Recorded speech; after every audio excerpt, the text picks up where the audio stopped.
신앙고백 드림으로 일부 새벽 예배를 시작하시겠습니다.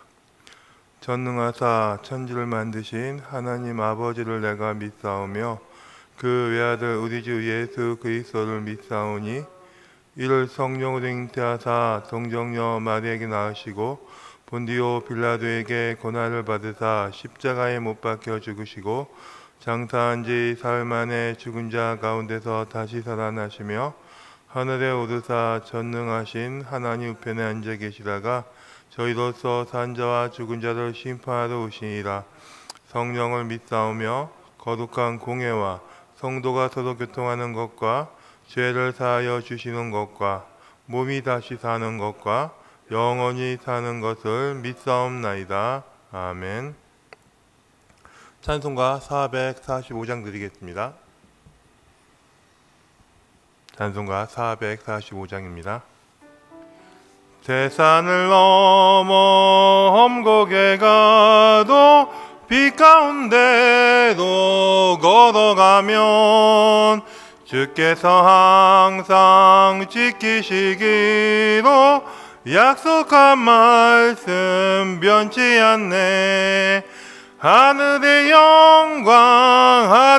영광 나의 맘속에 차고도 넘쳐 할렐루야를 힘차게 불러 영원히 주를 찬양하리.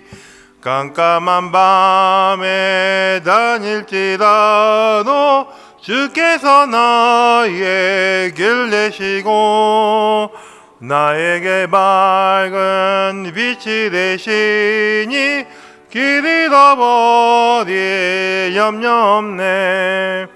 하늘의 영광 나의 맘속에 차고도 넘쳐 할렐루야를 힘차게 불러 영원히 주를 찬양하리. 광명한 그 빛 마음에 받아 찬란한 천국 바라보고 할렐루야를 힘차게 불러 날마다 빛에 걸어가리. 하늘의 영광 나의 맘속에 차고도 넘쳐 할렐루야를 힘차게 불러 영원히 주를 찬양하리. 아멘. 오늘 말씀은 신약성경 마태복음 11장 1절부터 10절 말씀입니다.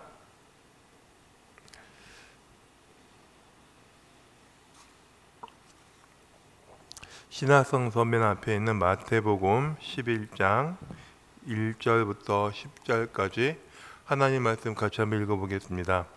예수께서 12 제자에게 명하기를 마치시고 이에 그들이 여러 동네에서 가르치시며 전도하시려고 거기를 떠나 가시니라. 요한이 옥에서 그리스도께서 하신 일들을 듣고 제자들을 보내어 예수께 여짜오되 오실 그이가 당신이오니이까 우리가 다른 일을 기다리오니이까. 예수께서 대답하여 이르시되 너희가 가서 듣고 보는 것을 요한에게 알리되 외국인이 보고 못 걷는 사람이 걸으며 나병 환자가 깨끗함을 받으며 못 듣는 자가 들으며 죽은 자가 살아나며 가난한 자에게 복음이 전파된다 하라. 누구든지 나로 말미암아 실족하지 아니하는 자는 복이 있도다 하시니라.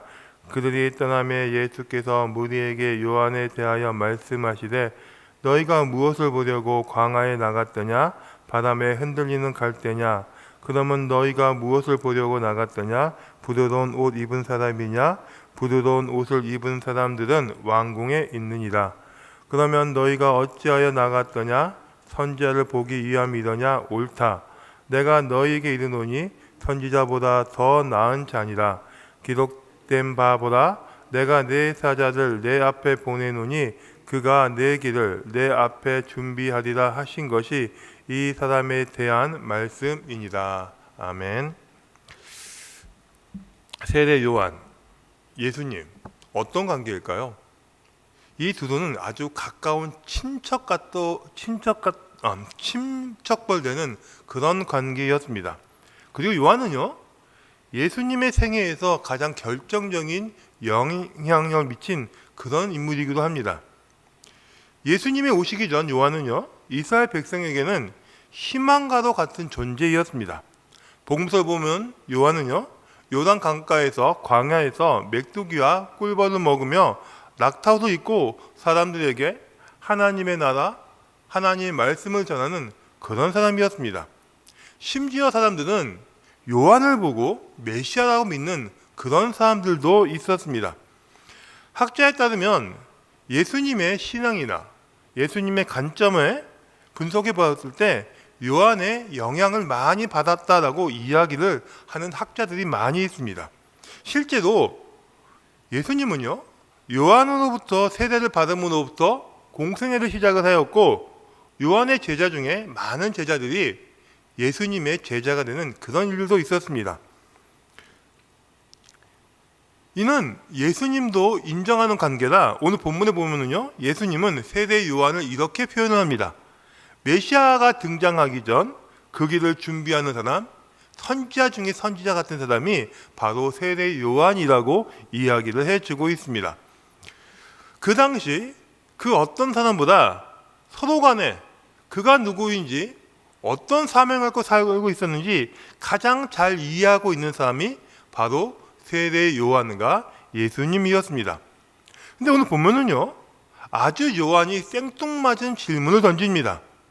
당시 지도자층의 눈밖에 나서 옥에 갇혀 있었던 세례 요한은 당신의 제자들을 예수님께 보내어 이렇게 질문합니다. 오시기로 되어 있던 분이 당신이 맞습니까? 그렇지 않으면 내가 다른 사람을 기다려야 합니까? 이런 질문을 던집니다. 자신이 예수님의 신발끈도 매개도 부족하다고 스스로 고백했던 그런 사람이 던지는 질문치고는 아주 당돌한 질문입니다. 누구보다 예수님이 어떠한 존재인지 가장 잘 알고 있는 요한이 던지는 질문이라고는 생각할 수 없는 그런 질문을 지금 던지고 있습니다. 옥에 갇혔더라고 갑자기 있던 영상이 사라지진 않습니다. 왜 이 시점에서 요한은 예수님에게 제자를 보내가면서까지 이런 질문을 던졌을까 하고 한번 생각을 해보았습니다. 지금은 마태복음 11장입니다. 이 뒤에 나오는 14장에 가면은요, 요한은 아주 끔찍한 죽음을 당하게 됩니다. 한 어린 여자아이의 생일 선물, 생일 소원으로 그의 머리가 잘려 모든 사람에게 구경거리가 되는 그런 죽음을 맞이하게 됩니다. 영성이 뛰어난 사람은요, 자신의 마지막 때를 어느 정도 인지할 수 있다라고 이야기를 합니다. 본문에 나오는 예수님도 그리 하셨기 때문입니다. 지금은 요한은 감옥에 있지만 내가 다시는 이 감옥 밖으로 나갈 수 없다는 사실을 알고 있었습니다. 그리고 자신의 목숨을 노리는 사람이 그렇게 많이 있다는 것도 알고 있었습니다. 자, 죽음을 앞둔 사람, 특히 세례 요한 같은 사람에게 가장 중요한 것은요, 자신의 목숨이나 안위가 아니라 자신이 이루었던 그 일, 사명, 대의가 더 중요한 그런 사람이었습니다. 메시아, 요한에게 있어, 아니 이스라엘 백성에게 있어 가장 절실한 것은 바로 메시아이었습니다. 잘 먹고 잘 사는 것이 아니라 개인이 잘 먹고 잘 사는 거나 그런 안위가 아닌 하나님의 나라, 하나님의 일을 감당하는 메시아가 다시 오는 것이 요한에게 있어서는 가장 중요한 삶의 마지막 모습이었습니다. 그러기에 지금 요한은요, 자신의 마지막 시점에서 예수님에게 던지는 질문은 당신이 정말 우리가 기다리는 그 메시아가 맞습니까? 라고 하는 그 질문이 될 수밖에 없었습니다. 이제 이 요한의 질문에 대해 좀 더 깊이 생각을 해봅니다. 과연 이 질문 안에는 그럼 무엇이 있었을까요? 그 질문 안에는 두려움이 있었습니다. 요한님의 질문을 던지고 있는지, 정말 요한이 예수님이 메시아가 메시아는 사실은 몰라서 이 질문을 던지고 있었을까요? 그렇지 않았습니다. 예수님은요, 요한으로부터 세례를 받았을 때 하늘이 열리고 하늘로부터 이런 음성이 내렸습니다. 이는 내 사랑하는 아들이요 내 마음에 드는 자라고 이렇게 음성이 내렸습니다.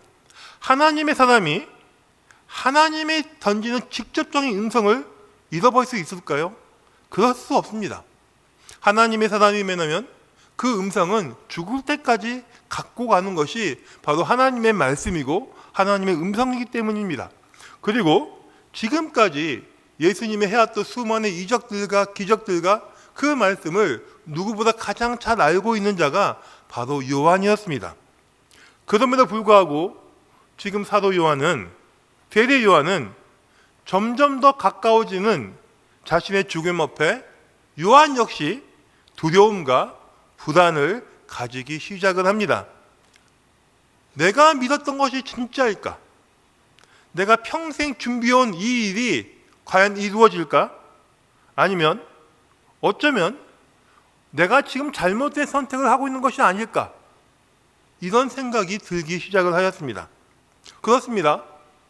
죽음이라는 거대한 사건 앞에 지금 요한은요, 예수님에 대한 믿음이 흔들리기 시작을 합니다.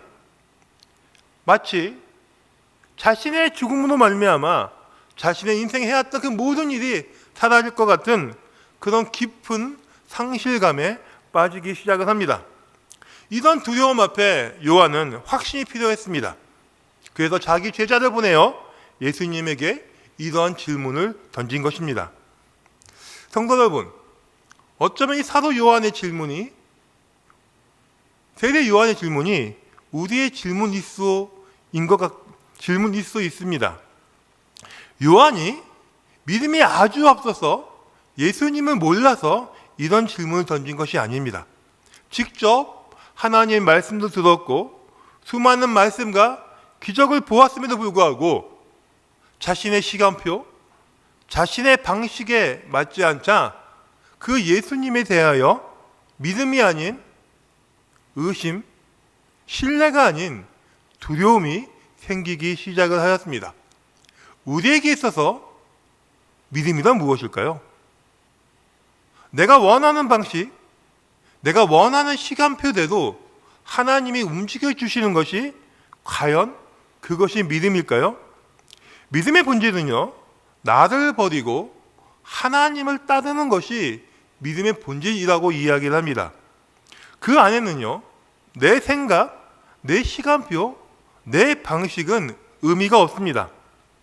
때로는 우리가 이해할 수 없는 방법으로 하나님이 일하시고 그 하나님의 일하심 때문에 나에게 고난이 오고 내가 준비하지 않는 어려움이 온다고 할지라도 믿음은요, 그 고난과 그 어려움까지 다 받아들이는 것이 바로 진정한 참된 믿음이기 때문입니다.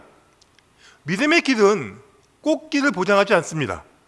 편하고 넉넉한 삶을 우리에게 보장해 주지 않습니다. 단지 우리는요, 믿음으로 하나님이 하시는 일들을 조금씩 알아가는 것이 바로 우리에게 허락된 하나님의 믿음이기 때문입니다. 그래서 믿음은 바라는 것의 실상이요, 보지 못하는 것의 증거가 될 수 있는 것입니다.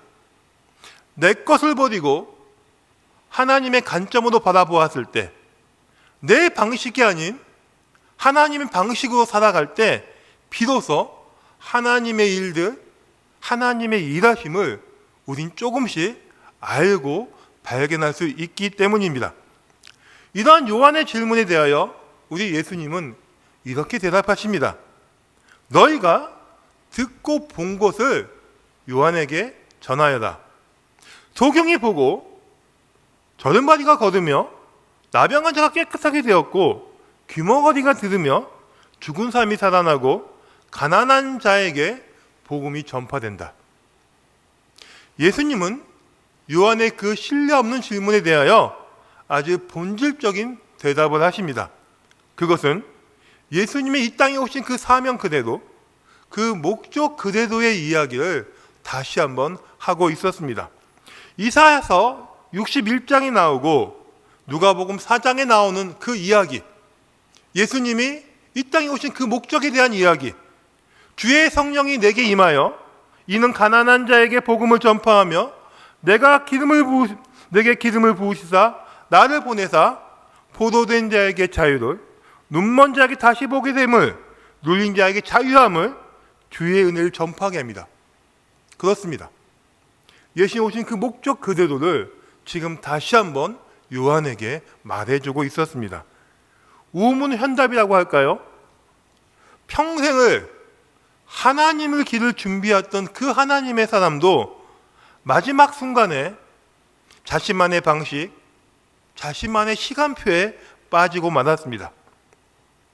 요한은 자신의 방식과 자신의 시간에 맞지 않는 예수님을 향하여 의심의 질문을 던졌고, 그 질문에 우리 예수님은 오직 하나님의 일하심과 하나님의 방식을 말씀하고 있었습니다.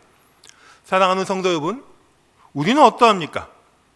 여전히 하나님의 일에 대해서, 하나님 나라에 대해서 말을 하면서도 여전히 내 방식, 내 시간표에 맞추어 하나님의 일하시기를 원하는 것이 아닐까요? 그리고 그 일이 이루어지지 않는다면 어쩌면 오늘 세례 요한처럼 그런 질문을 던지는 것은 아닐까요? 당신이 정말 나의 하나님이 맞습니까? 당신이 정말 나의 구세주가 맞습니까? 예수님의 말씀의 핵심은 마지막에 있습니다. 이렇게 말씀하십니다.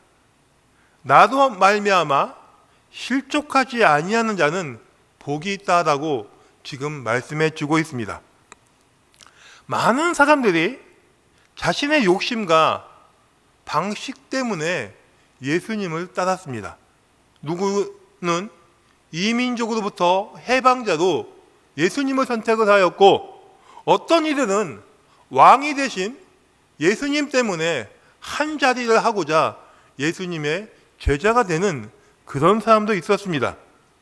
그러나 그런 세상의 방식과 자신만의 방식으로 예수님을 따랐던 모든 사람들은 결국 예수님에게 실망을 하고 예수님을 떠나고 말았습니다. 예수님 때문에 실족하는 사람들, 어떤 사람입니까? 예수님을 자신의 방식대로 믿었던 사람들, 예수님을 자신의 이익과 자신의 욕심 때문에 따랐던 사람들, 그런 사람들은 결국 예수님 때문에 실족하는 그런 사람이었습니다. 그러나 예수님 그 자체가 좋았던 사람들, 예수님과 같이 걷는 그 길이 행복했던 사람들, 세상의 방식이 아닌 예수님의 삶의 방식을 정말 좋아했던 그 사람들, 바로 그들이 실족하지 않는 자, 바로 복을 받는 그런 사람이었습니다. 여러분, 세상의 가장 큰 복은요, 예수님 때문에 일어나는 세상의 성공의 복이 아닌 바로 예수님과 함께하는 인생, 예수님의 사명으로 살아가는 그런 인생들, 그분의 삶을 닮아가는 그런 삶들, 바로 그것이 가장 큰 복임을 우린 알아야 할 것 같습니다. 오늘 그 어느 누구보다 예수님을 잘 이해하고 예수님을 가장 깊이 알았던 하나님의 사람이었던 세례 요한도 마지막 순간에 자신의 방식, 자신의 시간표를 버리지 못했습니다. 우리 역시 그런 믿음을 가진 것은 아닐까 생각을 해봅니다. 평생을 신앙생활을 해왔다고 하면서도 여전히 하나님의 시간표가 아닌, 하나님의 방식이 아닌 내 시간표를 의지하고 내 방식을 의지하여 하나님을 따르는 것은 아닌지, 그래서 그 세례 요한이 불안이 나의 불안은 아닌지, 오늘 예수님의 말씀이 우리에게 위로가 되었으면 좋겠습니다. 나로 말미암아 실족하지 않는 자, 그 사람이 복되다 하십니다. 우리의 길은요, 세상에 있지 않습니다. 하나님의 길 역시 내 방식과 내 시간표에 있지 않습니다. 하나님은 하나님의 일을 하나님의 방식과 하나님의 시간표대로 해 나가실 것입니다. 우린 믿음으로 그것을 기대하며 그것을 바라보는 것입니다. 이런 하나님의 시간표, 하나님의 방식을 선택하시는 그런 하나님의 사람이 되었으면 좋겠습니다. 그래서 평생 예수님의 삶을 닮아가며 예수님과 동행하시는 그런 복 있는 그런 인생을 사시는 저와 여러분이 되었으면 정말 좋겠습니다. 잠시 기도하겠습니다. 하나님 감사합니다. 우리 인생과 우리 삶 가운데 때로는 내 시간표, 내 방식에 의하여 하나님을 바라볼 때가 너무나 많이 있었습니다. 이제 믿음으로 바라봅니다. 하나님의 하실 일들, 하나님의 나라를 온전한 하나님의 방법으로 바라볼 수 있도록 우리에게 은혜를 더하시고 힘을 더하여 주시옵소서. 내 것이 아닌 내 방식이 아닌 하나님의 길을 걸어가는 당신의 귀한 자가 될 수 있도록 우리에게 날마다 은혜를 더하여 주시옵소서. 이 모든 것 예수님의 이름으로 기도드리옵나이다. 아멘. 하늘에 계신 우리 아버지여, 이름이 거룩히 여김을 받으시오며 나라에 임하옵시며 뜻이 하늘에서 이루어진 것 같이 땅에서 이루어지이다. 오늘날 우리에게 일용할 양식을 주옵시고 우리가 우리에게 죄 지은 자를 사하여 준 것 같이 우리의 죄를 사하여 주옵시고 우리를 시험에 들게 하지 마옵시며 다만 악에서 구하옵소서. 대개 나라와 권세와 영광이 아버지께 영원히 있사옵나이다. 아멘. 우리 같이 기도하시는데 오늘 말씀처럼 요한의 질문이 때는 우리의 질문이 될 수 있습니다. 내 시간표, 내 방식이 먼저 나설 때가 있습니다. 그러나 진정한 믿음은 내 것이 아닌 하나님의 길을 선택하는 것이 믿음이라고 이야기를 합니다. 그런 진정한 믿음 달라고 같이 기도해 주시고요. 우리 공동의 기도 제목처럼 이 나라의 민족을 위하여, 우리 교우를 위하여 이 재단으로 같이 기도해 주시고 무엇보다 우리 교우들 가운데 영적인 문제, 병상의 문제 때문에 아파하는 교우가 많이 있습니다. 중보 기도가 필요합니다. 이 시간 합심하여 다 같이 기도하시겠습니다. 하나님 감사합니다.